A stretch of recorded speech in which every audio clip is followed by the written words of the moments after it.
আজকে শহীদ মিনার থেকে যে হাজারো মানুষের যে জনস্রোত, যে জনগণ এই প্রতিষ্ঠা বার্ষিকীতে প্রমাণ করেছে নারায়ণগঞ্জে আওয়ামী লীগ আছে, নারায়ণগঞ্জে আওয়ামী লীগ ছিল, নারায়ণগঞ্জে সারা বাংলাদেশে আওয়ামী লীগ থাকবে। এই প্রতিষ্ঠা বার্ষিকীর উপলক্ষে আপনারা জানেন আওয়ামী লীগের ইতিহাস এক ঐতিহ্যবাহী ইতিহাস।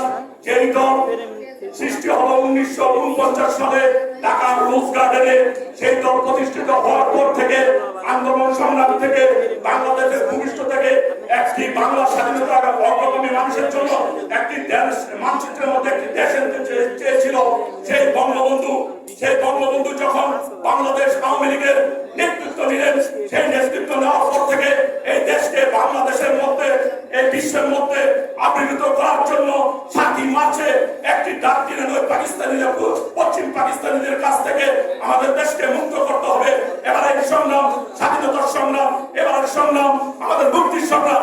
সেই বঙ্গবন্ধু যার জন্ম না হলে আজকে আমি এইখানে দাঁড়িয়ে কথা বলতে পারতাম না, আজকে বাংলাদেশের মানুষ স্বাধীনভাবে চলাফেরা করতে পারতাম না। ওই পাকিস্তানিদের কাছে আমরা হয়তো নিষ্পেষিত হতে থাকতাম।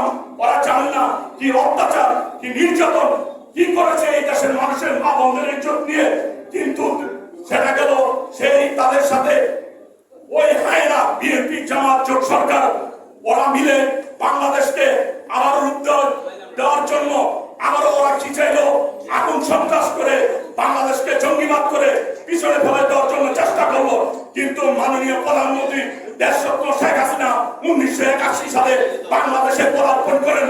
তার নেতৃত্বে বঙ্গবন্ধুর মাথাকে উঁচু করে দাঁড়ানোর জন্য, বাংলাদেশকে উঁচু করে দাঁড়ানোর জন্য পরপর তিনি আবার বাংলাদেশের দায়িত্ব কাঁধে নিলেন।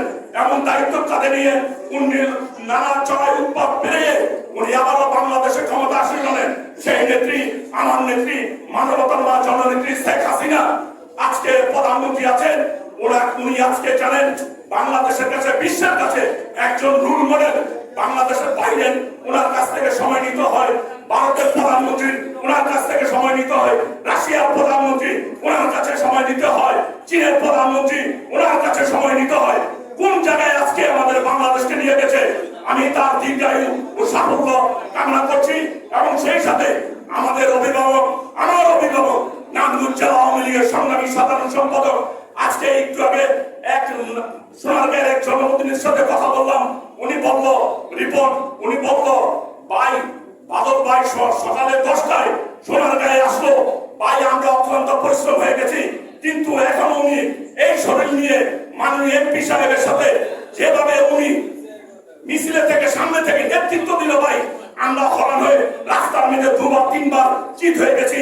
আমি বললাম বাদল ভাইয়ের ইতিহাস, উনি বলল, আমি বললাম ভাই বাদল ভাইয়ের ইতিহাস, তার রাজনৈতিক ক্যারিয়ার যদি আপনি টান দিতে চান, আমি বাংলাদেশের সারা বাংলাদেশের নিতে আমি আর 30 সেকেন্ড কথা বলে আমি আমার সংক্ষিপ্ত বক্তব্য শেষ করব।